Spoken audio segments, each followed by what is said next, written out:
Amigas, amigos, bienvenidos a Galería VIP. Está con nosotros José Carlos Díez para presentarnos su libro Hay vida después de la crisis, el rockstar de la economía. ¿Qué tal? Bienvenido. Muchas gracias, no me habían definido así, pero bueno, oye, por lo menos ha tenido bastante impacto allí en España. Sí, te va bien en redes sociales, en el blog. Es una nueva manera de hablar de la economía en este tipo de medios. ¿Cómo te está yendo?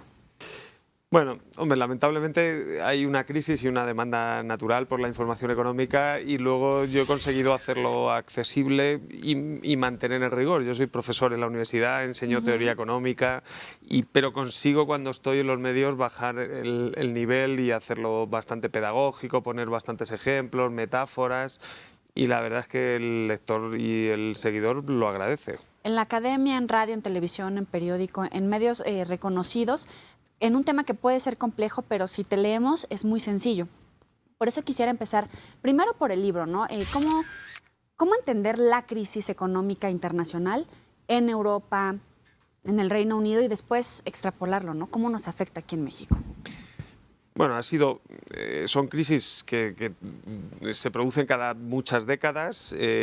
Hasta ahora, pues la visión es que eran crisis en países emergentes, como el tequilazo, que eran países con instituciones débiles, con mala gestión de la política económica, desequilibrios. Y no, yo lo que intenté contar es que esta ha sido una crisis igual que la del tequilazo de México, pero en países desarrollados, en Estados Unidos, en España, y el problema es el mismo. Antes de la crisis hay un exceso de endeudamiento y un endeudamiento vulnerable y hecho de manera que luego es muy inestable. En el momento que los capitales se van y las golondrinas huyen, pues se te cae todo y cuando baja el nivel de las aguas, pues se ve quién iba desnudo. Un poco el objetivo del libro era explicar eso y sobre todo en clave española, donde la crisis se ha azotado tanto, pues intentar bajar el miedo de la gente, que está justificado, con más información y más conocimiento del problema, a ver si lo conseguíamos. El papel de la banca es muy importante.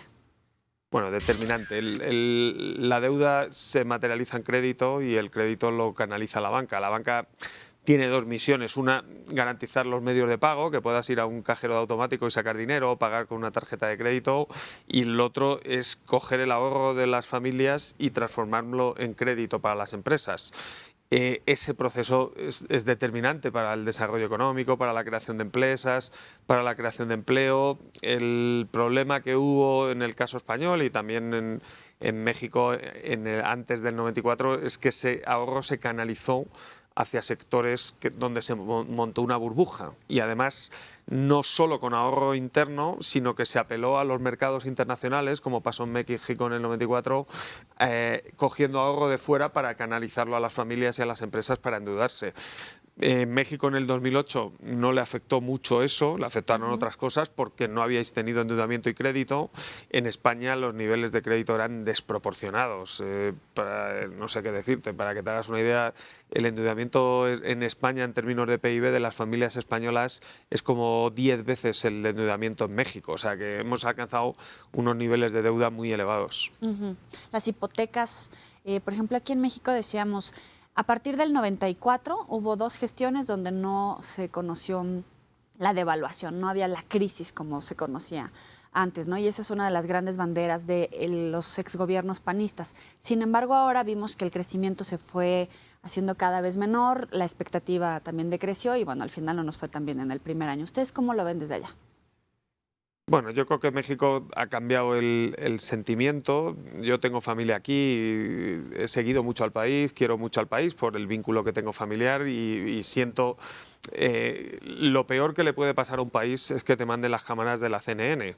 En el mundo, en los últimos 6 o 7 años, solo se habló de México por el narcotráfico y la violencia, asesinato, cadáveres. En los últimos 6 meses yo creo que hay un cambio bastante importante. México vuelve a ser una economía atractiva para invertir. Está en todas las portadas de los diarios económicos internacionales. En España hay mucho movimiento de empresas españolas queriendo invertir aquí. Hay muchos profesionales españoles desempleados que están intentando venir aquí a colocarse. O sea, todo ha cambiado, ¿no? El flujo es hacia México.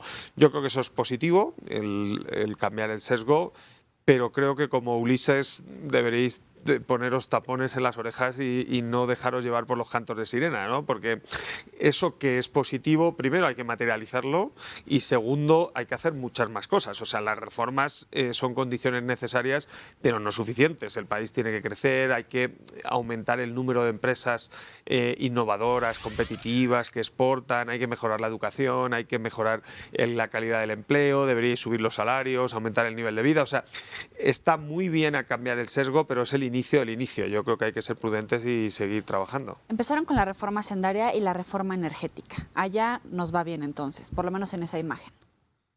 Sí, yo creo que las que mejor han transmitido fuera es el tema energético. ¿Y tú como economista cómo lo ves? O sea, lees estas reformas y ¿qué dices de México? Bueno, mi visión es positiva. Yo soy columnista en el diario El País, el principal diario en España, y el viernes salgo con un artículo hablando de México y la primera visión es positiva. En la parte energética, yo creo que la parte importante ha sido el tema de Pemex. El petróleo sigue siendo de los mexicanos, los beneficios van a ser para los mexicanos, pero a partir de ahora Pemex va a tener su propia capacidad de gestión. Pemex era como un hermano siamés pegado al presupuesto público y no tenía capacidad de estrategia empresarial. Yo creo que eso es un avance, es un mercado muy competitivo, el resto de competidores sí tiene y Pemex debería tener. Por ejemplo, os habéis quedado muy obsoletos en toda la parte tecnológica, el refino, tenéis hornos de los años 50, o sea, que toda esa parte va a mejorar. En la parte eléctrica... Pero, perdón, ¿somos competitivos, por ejemplo, frente a Estados Unidos con sus niveles de producción de gas shale? No. Pero, por ejemplo, tenéis el petróleo, pero sois importadores netos de refino. Bueno, yo creo que eso es un crimen, ¿no? Evidentemente hay que hacer mucha inversión en la parte de refino y hacer todo el proceso del petróleo, desde que lo coges en crudo hasta que lo transformas en queroseno o en gasolina. Yo creo que ese proceso no se ha hecho porque Pemex tenía una malformación y una falta de capacidad de inversión y de gestión. Yo espero que eso ahora con el nuevo modelo, que es mejor, se sepa gestionar bien y se haga. Por eso digo que las reformas son importantes, pero el demonio está en los detalles. Ahora hay que formalizarlo. En la parte del shale gas, no sé si aquí hay pizarra y capacidad, pero evidentemente el cambio que ha dado Estados Unidos es brutal. Estados Unidos va a ser, es posible que sea otra vez exportador neto de materias primas energéticas. Y eso no pasaba desde hace 30 años. O sea que eso te baja la dependencia del exterior, ha mejorado su cuenta corriente, ya, ¿no? Están empeorando un poquito el medio ambiente, pero bueno, como ahora hay que salir de la crisis y bajar el paro. Yo donde tengo más dudas es en la parte eléctrica. Os empiezan a contar en México lo mismo que nos contaban a los españoles en el 97, que se iba a bajar el precio de la luz, que iba a mejorar la eficiencia. No ha pasado nada de eso. Al revés, la reforma nos ha dejado una deuda de 27.000 millones de euros en deuda de tarifa eléctrica. ¿Cómo sucede? Pues porque al final el precio no acaba reflejando los costes y la formación de los costes no acaba teniendo una regulación y una intervención del Estado que permita que un sector que tiene fuerte tendencia al oligopolio pueda controlar esos costes. Yo creo que lo que hemos aprendido de España, y si os puede servir algo de México, la regulación eléctrica tiene que estar en permanente, constante cambio y adaptación, y hay que ir identificando lo que funciona y lo que no funciona y cambiarlo. Hablábamos acerca de los energéticos, ¿no? El tema de la corrupción, la burocracia, es también un gran problema, ¿no? ¿Cómo agilizarlo ahí? Bueno, determinante. La burocracia es como en los barcos, pues toda esta porquería que se te va pegando al casco y al final pierde velocidad y el barco no puede andar. Cada año, cada 2 años hay que sacar el barco a un dique seco y limpiarlo. La corrupción es todavía peor. Ya no es el dinero que se llevan, que es tremendo y es lo que genera más, ¿no?, desafección social y más alarma social. Es la ineficiencia en la asignación del recurso.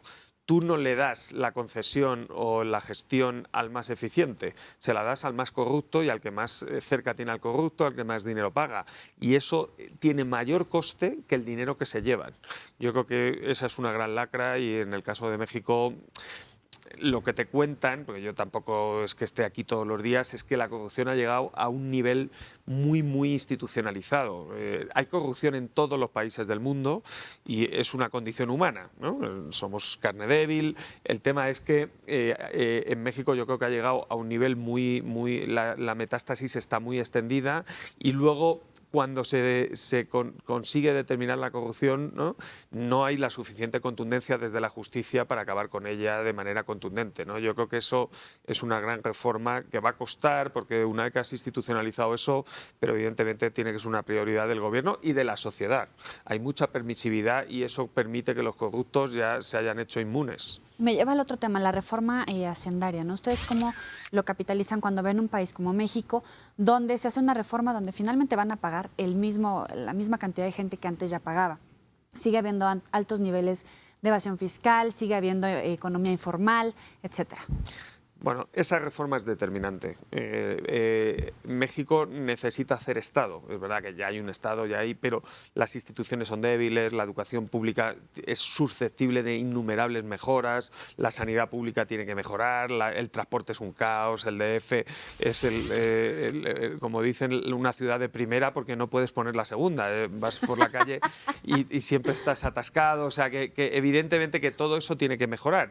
Ya no es una cuestión de hacer más periféricos. Lo que hay que hacer es transporte público, buenos metros y buenos transportes alternativos para que la gente no use el coche en una ciudad de 20 millones de habitantes. O sea que todo eso necesita recursos públicos. Entonces, el diseño tiene que ser directamente sobre la renta personal y tiene que haber progresividad. México es uno de los países donde sigue habiendo mucha desigualdad y la forma de revertir eso es coger dinero de arriba, trasvasarlo abajo y hacerlo de manera eficiente, por ejemplo, gastando en educación para que la gente que está abajo se forme y pueda ser un profesional de futuro con sueldos y salarios más altos. Si conseguís eso, acabaréis definitivamente con la violencia, porque evidentemente la violencia y todo lo que lleva aparejado está muy focalizado en la pobreza y en las zonas pobres. Entonces hay que atacar al tema de raíz y va a costar 20 o 25 años, pero como digo en el libro, todos los grandes caminos empiezan con un paso. O sea, si hay que empezar, empieza hoy. José Carlos, quisiera preguntarte si existen los indicadores que nos lleve a pensar que existe un momento de crisis aquí en nuestro país. Después de la pausa nos respondes esta pregunta. Ya volvemos. No le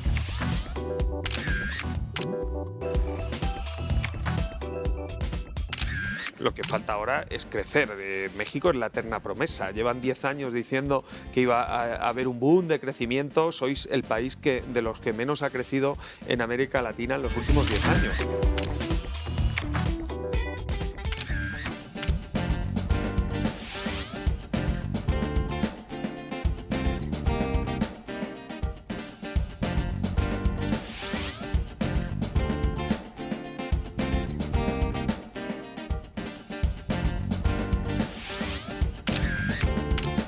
El economista José Carlos Díez está platicando con nosotros de su más reciente libro, Hay vida después de la crisis. Te preguntaba, ¿los indicadores que tenemos aquí en nuestro país pueden hablar de un momento de crisis, de definición que debemos de tomar? Bueno, definimos mejor lo que es la recesión y técnicamente tenemos indicadores como el empleo, el PIB. La crisis es algo más difícil de definir. Por ejemplo, me ha sorprendido en México. Yo tenía dudas. El título, evidentemente, en España ha funcionado. Esto que estáis viendo aquí es uno de los 10 libros más vendidos en España el año pasado.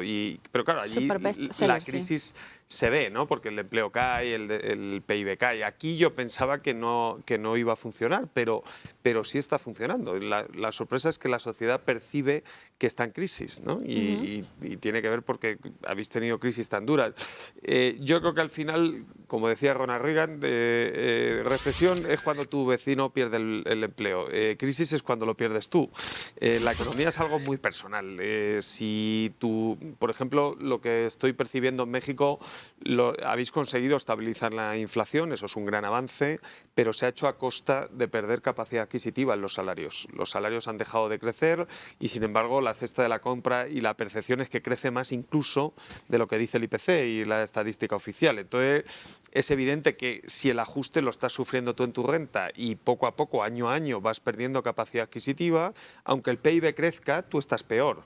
Y la sensación es de crisis. Los indicadores de confianza del consumidor y las encuestas en México dan que hay mucha desconfianza. Yo creo que es algo que hay que gestionar y, por dar una noticia buena a los telespectadores, el objetivo último de las reformas, y yo creo que ahora el Gobierno ha empezado en la parte fuerte, que es atacar los oligopolios, las rentas empresariales cautivas, donde hay beneficios por encima de lo que debería ser lo normal, que se extraen de los trabajadores y del resto de competidores. Un buen ejemplo es el tema del sector de telecomunicaciones. Claro, liberar ahí, ¿no? Y conseguir bajar los precios de las telecomunicaciones para que con los mismos salarios haya más capacidad adquisitiva o, todavía mejor, subir más los salarios porque aumenta la productividad y la mejora de eficiencia de la economía.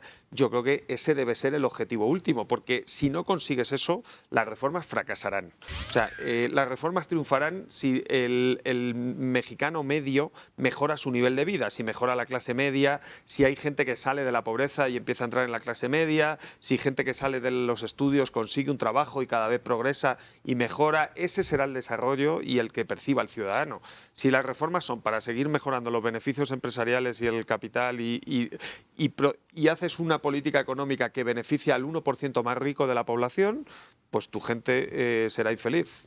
Decía el Consejo de Estabilidad del Sistema Financiero en un estudio publicado por Banjico que la economía mexicana enfrenta riesgos a nivel externo, como la eventual salida de capitales del país por la estabilización de la política monetaria en Estados Unidos. Ese es el factor externo que están leyendo aquí en México. ¿Lo ves así? Bueno, impactó el año pasado. Habéis tenido el tipo de interés de los bonos de la deuda pública a 10 años ha pasado del 5 al 6% y eso es un impacto por eso que dicen. Pero bueno, si tú miras históricamente los tipos de la deuda pública a 10 años, el 6% sigue siendo bajo para México. O sea que es verdad que ha habido un impacto. Yo creo que dentro de que hay un impacto en todos los países emergentes, en este momento el que tiene mejores condiciones para no verse afectado, yo creo que es México. Es un país que ha conseguido estabilizar la inflación, que es un gran avance. Brasil, la India, Turquía, los países que están sufriendo, tenían inflaciones mucho más altas que México, tenían déficit por cuenta corriente exteriores mucho mayores, tenían políticas fiscales más desordenadas. Yo creo que vosotros, dentro de la estabilidad macroeconómica, estáis ordenados. Lo que falta ahora es crecer. México es la eterna promesa. Llevan 10 años diciendo que iba a haber un boom de crecimiento. Sois el país de los que menos ha crecido en América Latina en los últimos 10 años. Por lo tanto, vosotros, como dirían los Beatles, all we need is growth, ¿no? Necesitáis crecer, ¿eh? Y el crecimiento tiene que ser ordenado y redistribuirse mejor, ¿eh? Yo creo que primero crecer y luego redistribuir. Yo creo que debería ser el objetivo de toda esta política económica. Y a nivel interno leen el sobreendeudamiento a tono personal. Sí. ¿Se repite este fenómeno? Pero en México poco. Una de las reformas financieras tiene que atacar el racionamiento del crédito. Yo tengo un familiar que es economista, estuvo en uno de los gobiernos, le tocó vivir el tequilazo y es un gran economista. En el 2008 recuerdo que estuvo en Madrid y yo estaba preocupado por la crisis de crédito en España y yo le pregunté, ¿y cómo está afectando la crisis de crédito en México? Me dijo, bueno, en México no hay crédito desde el 94 y no nos ha afectado nada, ¿no? Claro, afectó que se había hundido la producción industrial, que Estados Unidos había entrado en recesión. O sea, el contagio vino por, como dijo Porfirio Díaz, ¿no? Por estar tan cerca de los Estados Unidos y tan lejos de Dios, no por la parte financiera. Yo creo que habiendo conseguido estabilizar la inflación y habiendo conseguido tener tipos de interés del 3%, del 5%, del 6%, no tiene justificación los tipos de interés a los que está prestando la banca. Son tipos de antes de la estabilidad, son tipos de inestabilidad, ¿no? Y lo estoy diciendo yo para no ser nada malanchista, porque son bancos españoles, ¿no? Están pagando un 3% por los depósitos y están prestando a tipos del 12 o del 15%. Hombre, yo hasta así podría ser banquero, ¿no? Yo creo que es fácil ganar dinero en banca haciendo esas cosas. ¿Y hay vida después de la crisis? Pues sí, fíjate que para darle algo de ánimo a los españoles, la situación en España está muy complicada, la crisis ha pegado muy duro. Yo he cogido de ejemplo las crisis en América Latina y en México para decir que hay vida después de la crisis. Fíjate, ¿no? La crisis del 2008 que pegó muy fuerte en México y tan duro. Hoy, felicidades, cumplimos 2 años con el programa y ¿no? Son 2 años ya emitiendo, o sea que hay vida hasta para Galería VIP, ¿no? Pero incluso en España, que la crisis ha pegado durísimo, voy a dar algunos datos, las ventas de coches en España han bajado a niveles de los años 80. Las ventas de concreto y el consumo de concreto ha bajado a niveles de los años 50. El comercio en las tiendas de ropa, en la alimentación, ha bajado a principios de los 90. O sea, estamos hablando de una crisis muy dura. Hay empresas a las que le va bien. Por ejemplo, Inditex y Zara le va muy bien, es una empresa española. En ese entorno tan complicado hay empresas que han sabido endeudarse. La clave es que no les haya pillado con deuda. Si te ha pillado con endeudamiento es difícil, ¿no? Porque la banca en España, igual que en México, está muy reacia a refinanciar. Las refinanciaciones de la deuda las hace a tipos de interés muy elevados y eso complica hacer negocios y ganar dinero. Pero incluso en eso, otro ejemplo que cojo, que es un ejemplo asiático, es Corea. Corea tuvo una crisis en el año 98 durísima, del nivel del tequilazo del 94. Corea supo reponerse de ahí, supo sanear el sistema bancario. Corea se gastó el 35% de su PIB en sanear el sistema bancario. Eso es el doble de lo que se gastó México en los años 90. Corea hoy es un líder tecnológico mundial. Los jóvenes coreanos lideran el informe PISA de la OCDE en educación y en nivel de la educación. Por lo tanto, yo creo que ese es el ejemplo, ¿no? O sea, las crisis son duras, pero a la vez que resuelves el tema del corto plazo, el tema de la deuda pública, del empleo, de la pobreza, alguien debería estar poniendo las largas y mirando a largo plazo para tener un plan tecnológico, y en México también, ¿no? ¿Qué sectores pueden tirar? ¿Cómo posicionar a México en la globalización? ¿Qué empresas pueden tener viabilidad y futuro? ¿Dónde sois buenos en ingeniería? ¿Qué buenas universidades tenéis? ¿Y cómo canalizas, por ejemplo, recursos financieros de la banca pública de desarrollo para que esos sectores se orienten y vayan hacia el futuro? Eso tiene que ser con la iniciativa privada. Yo creo que el sector público solo no puede hacer eso, pero evidentemente el Estado tiene que tener un papel dinamizador ahí, pero un papel dinamizador. Si vas a ir con burocracia y con corrupción, mejor no vayas, ¿no? Pero evidentemente bien dirigido y bien canalizado esos recursos y esa energía, pues pondrían a México en una situación mucho mejor que la que tiene ahora. ¿Qué tanto influye el factor psicológico, autoestima, el optimismo, si lo quieres llamar así, al momento de enfrentar una crisis? Bueno, el libro acaba con una cita de un griego, cuando los griegos hacían la filosofía, ahora los pobres están fastidiados.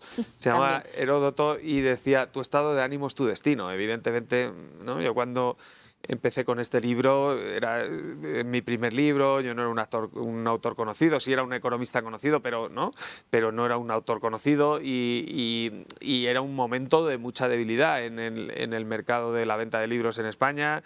Yo entré con estado de ánimo, digo, aquí vamos a ir a vender y a estar con Ken Follett, ¿no? No es por escribir un libro, pero ya que lo escribes... Entre los pilares de la tierra y hay vida después de la crisis, ¿no? y funcionó, ¿no? Incluso algunas semanas superé a Ken Follett en ventas. Entonces, la clave... creértelo y marcarte un objetivo. Tengo un amigo que es fantástico, que es Sebastián Álvaro. Sebastián era periodista y alpinista y aventurero, y Sebastián es el rey del Himalaya. Se ha hecho todos los 8000 del mundo, ¿no? Y su programa se llamaba Al filo de lo imposible. Yo creo que todos debemos buscar dónde está el filo de nuestro imposible, ¿no? Hay que tener sueños y esos sueños hay que cumplirlos. Con prudencia, con gestión, no hay que ser un irresponsable, ¿no? Hay que tirarse con flotador, pero hay que tirarse porque hay que asumir riesgos. Y en eso, en México, yo creo que lo hacéis. El tema es cómo consigues canalizar toda esa energía de manera ordenada, ¿no? Para que la energía vaya directamente a generar electricidad, ¿no? Es el objetivo que debería producirse en México.